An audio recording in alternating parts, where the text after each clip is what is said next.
Hi, this is Justin Colletti. You may know me from Sonic Scoop, but today I am in the Plugin Alliance channel, and we are taking a deep dive into FET compressors. This is a part of a whole series that we're doing on all of the compressors in the Mega Subscription Bundle. We're covering optical compressors, VCA compressors, tube varimute compressors, and today, FET compressors. FET stands for Field Effect Transistor, but you don't really need to know that or exactly how one works to know how to use them and that they are awesome. If I had to describe FET compressors in a single word, it would probably be fun. These are one of my favorite types of compressors to use and to push hard on single individual instruments and on things like buses and subgroups, especially when I want to apply a lot of compression in parallel. Another single word that would be good for summing up FET compressors would be fast. That is one of the distinguishing characteristics of the original 1176 style compressor that basically all FET compressor plugins are based on in some capacity.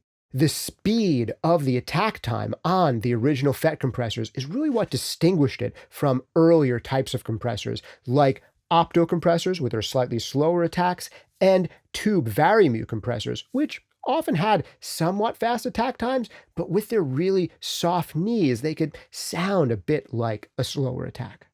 With the FET style compressors like the classic 1176, it was the first time that we were really getting a very, very fast attack time with the option to go with a really, really fast release time. And to get some of the more modern, aggressive, pumping and breathing artifacts of compression that can actually be super pleasant on the right types of sources. Now, don't get me wrong, FET compressors can also be mild-mannered and somewhat transparent and not make themselves too known, but when you're looking for significant amounts of compression, they are one of the best choices there. And to be honest, a lot of vocals that you've heard in some of your favorite music productions of all time have probably owed part of their tone to a ton of compression being applied with this style of compressor. Similarly, some of the most iconic, hyped-up drum sounds that you've heard throughout music production history have come through a tremendous amount of compression through this style of compressor. They are absolutely great on things like voice, bass, drum bus, acoustic guitar, and they're also a great compressor for voiceover and podcast applications. You're a little less likely to see them on things like mix bus, but even there, I know of engineers who really like FET compressors on mix bus in a parallel capacity where they're just mixed in a little bit underneath their main uncompressed signal. FET compressors almost bridge the gap between older school optical and tube-based varimute designs and the later VCA compressors that came out on which practically all modern digital compressors are based. They are almost built for driving really hard, and when you drive them hard, you can get really fun sounds, like these.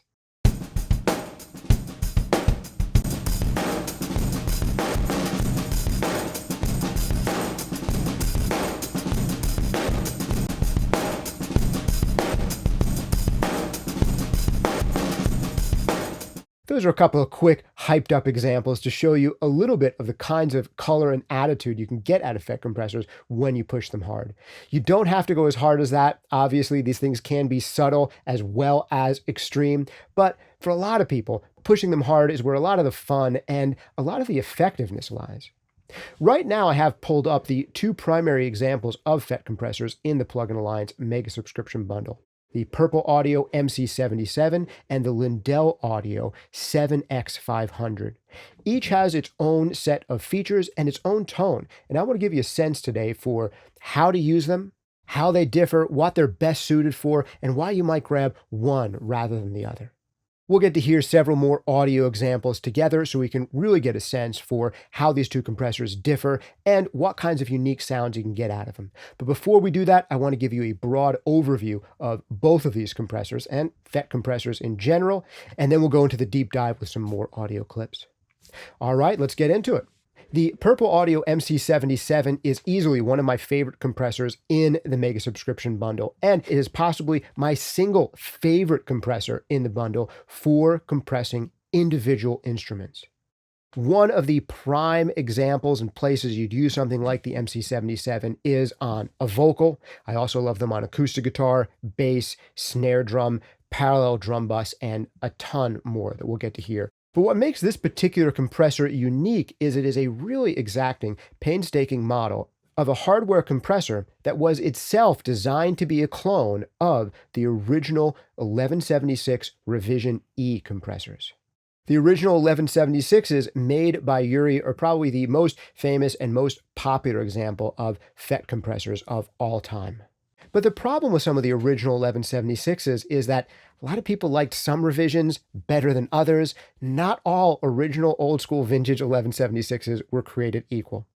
And to be honest, even in people's favorite revisions, there's a lot of inconsistency from unit to unit, especially after 30, 40, 50 years of age and abuse. Purple Audio, when they started making their hardware compressors, took one of the most coveted versions of the original 1176, the Revision E, and made a hardware unit that sounds almost exactly like an original in prime condition. And the plug-in version for Plug-in Alliance is a painstaking recreation of that original piece of hardware. But there's also some bells and whistles added here that cannot be found on the original hardware. Using it is really simple and honestly even easier than the original hardware. With the original 1176 compressors and most emulations of them, there is a fixed threshold. So the way that we get more compression is by boosting up the input to drive even more signal into that threshold. Then we can compensate by bringing down the output. But the Purple Audio MC77 makes this much easier with this handy link control.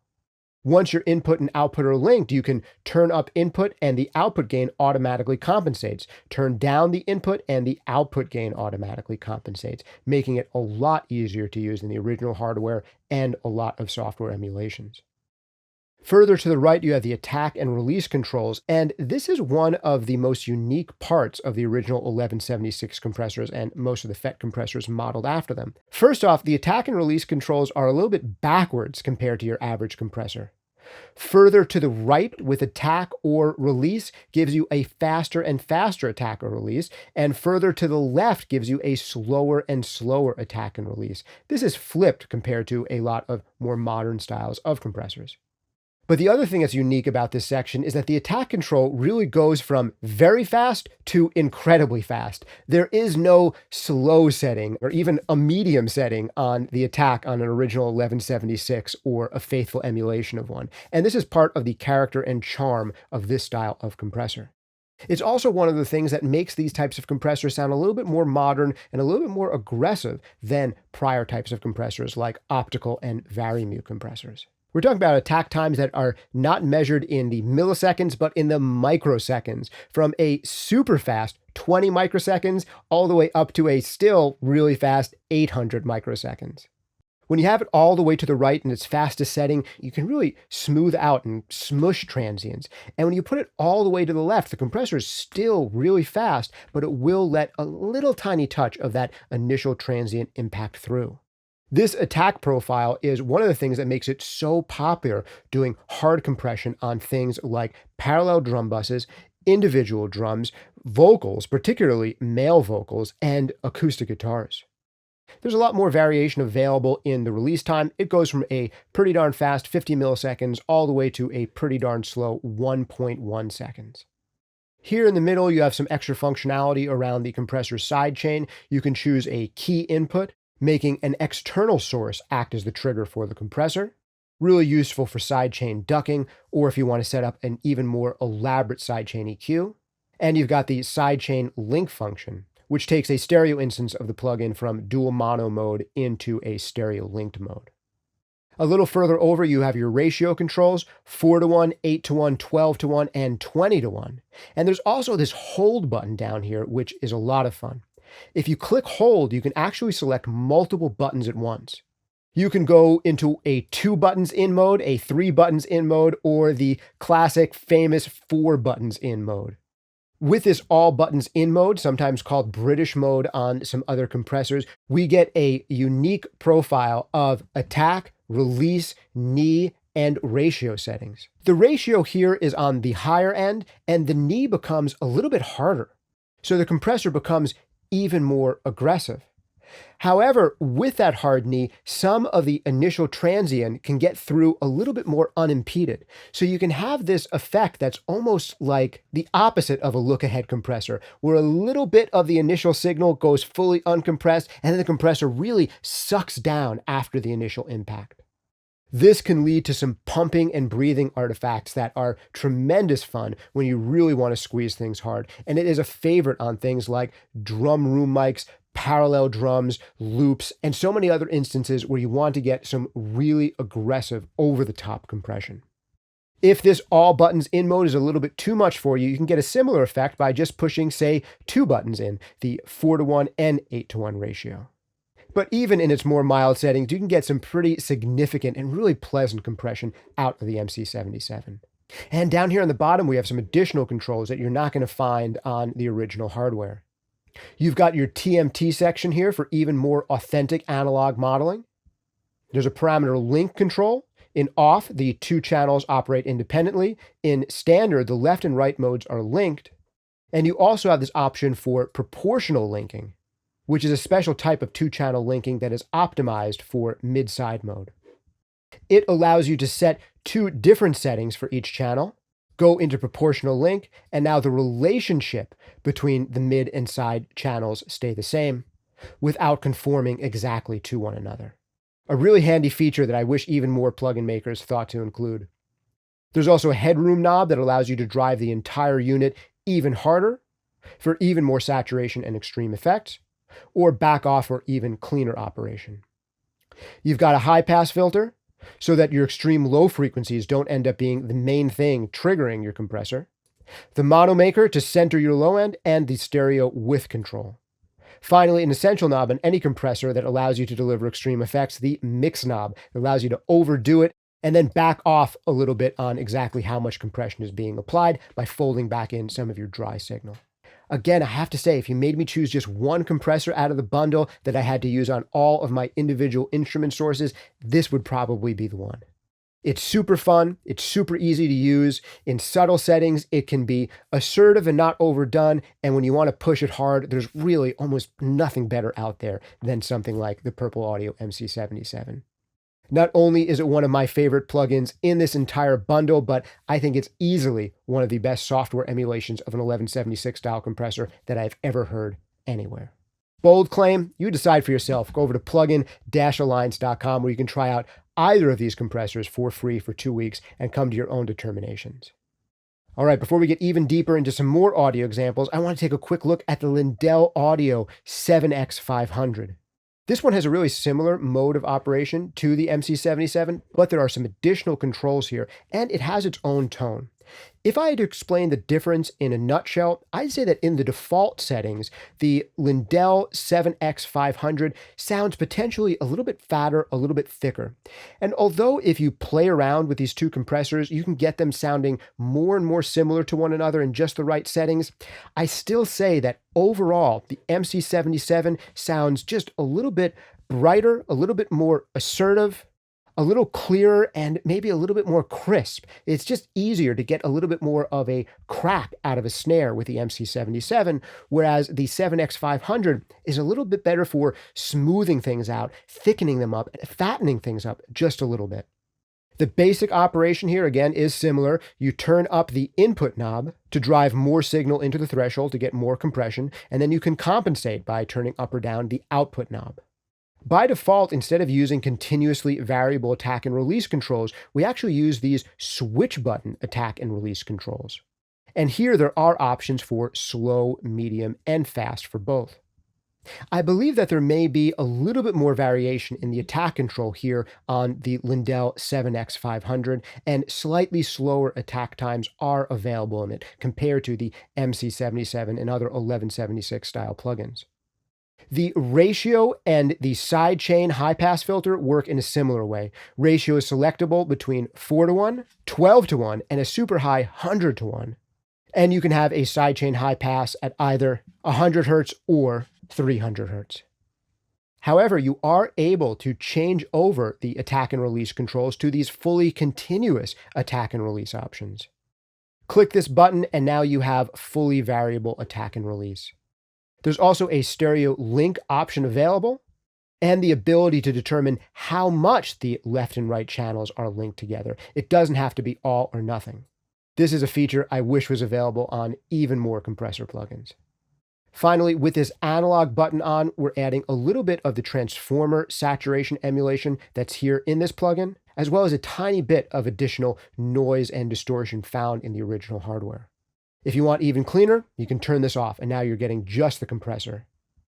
All right, it's enough talking about them. Let's start diving into some tracks and hearing them on some of their most common applications. And for this particular set of audio examples, I'm really going to err on the side of pushing these things pretty hard so you can really hear the differences between the two of them. Of course, in a lot of real-world settings, you might not push these compressors as hard as we are doing in these audio examples, but it's nice to know that even when you do push them really hard, they can still sound really good. And they're just a lot of fun to use. Let's have a listen. First, the raw drums, then the MC77 in its default settings, and then the Lindell 7X500 in its default settings. The only thing I've adjusted here is the input and output to get them registering a similar amount of compression on the gain reduction dials, and to be pretty closely level matched in output. Listen for the faster, crisper sound of the MC77 and the fatter, thicker sound of the 7X500.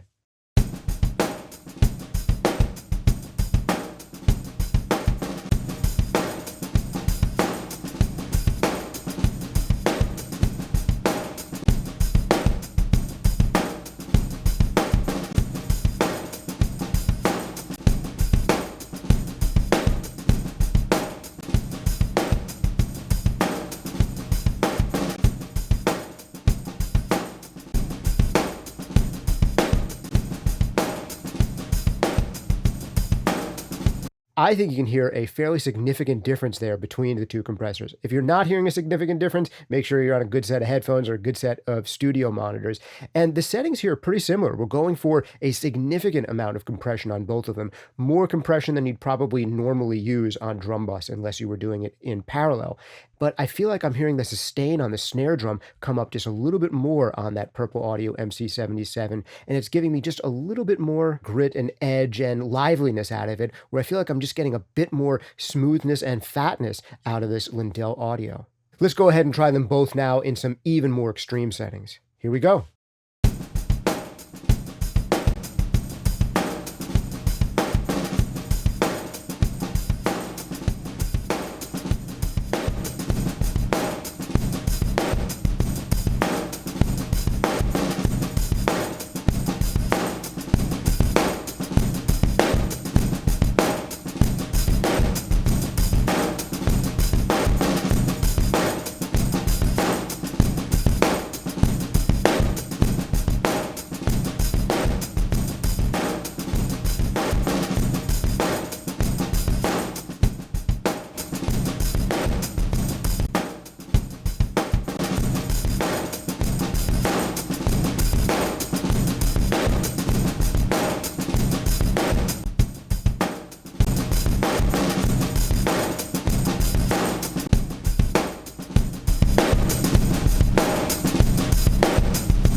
Cool, so a significant amount of variability there.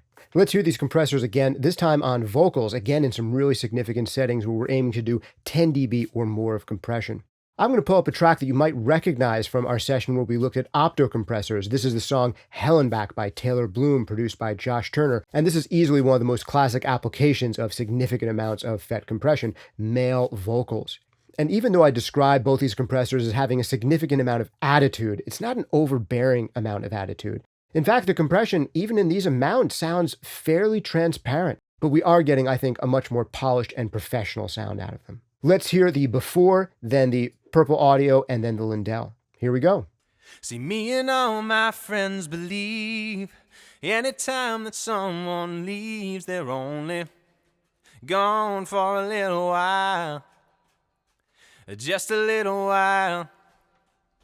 See, me and all my friends believe anytime that someone leaves, they're only gone for a little while, just a little while.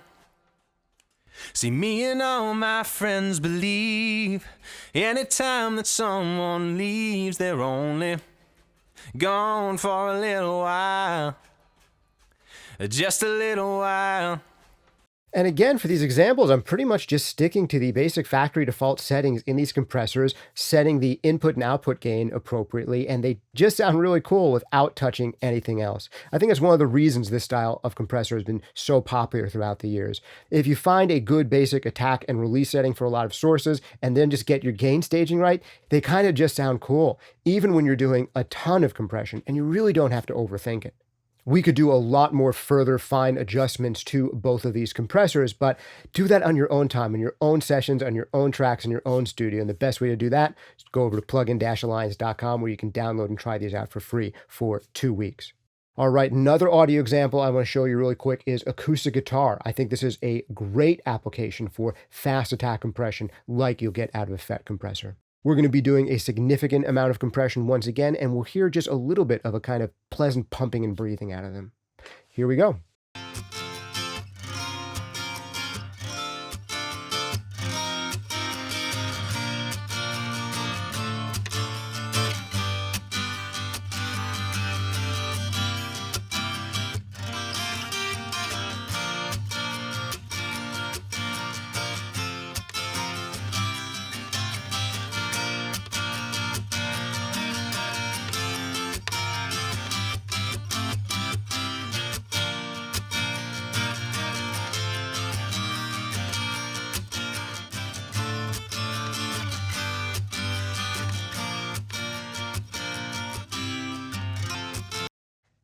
And now in some more extreme settings.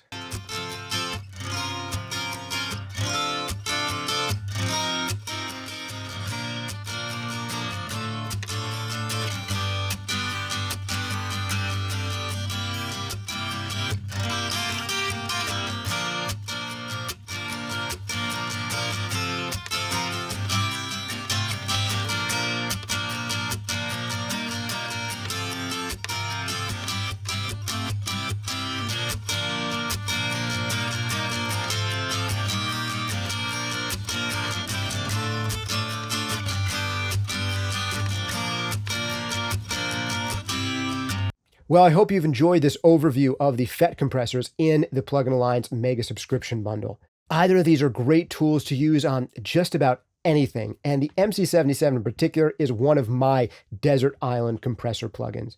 But the best way to hear these plugins is to hear them for yourself on your own tracks in your own studio. And to do that, go over to plugin-alliance.com where you can download anything they make and try them out for free for 2 weeks. When you have gotten around to trying these out, I want to hear from you. Which ones were your favorites? What did you like them best on? And what were your favorite settings to use? Definitely put that in the comments down below. I read every single one of them. Also remember that this is just one installment in a whole series we are doing on all the compressors in the Mega Subscription Bundle. We have an overview of the major types of compressors, as well as deep dives into FET compressors, opto compressors, VCA compressors, and Varimu tube compressors. Thanks for hanging out with me here on the Plugin Alliance channel. This has been Justin Colletti of Sonic Scoop. See you next time.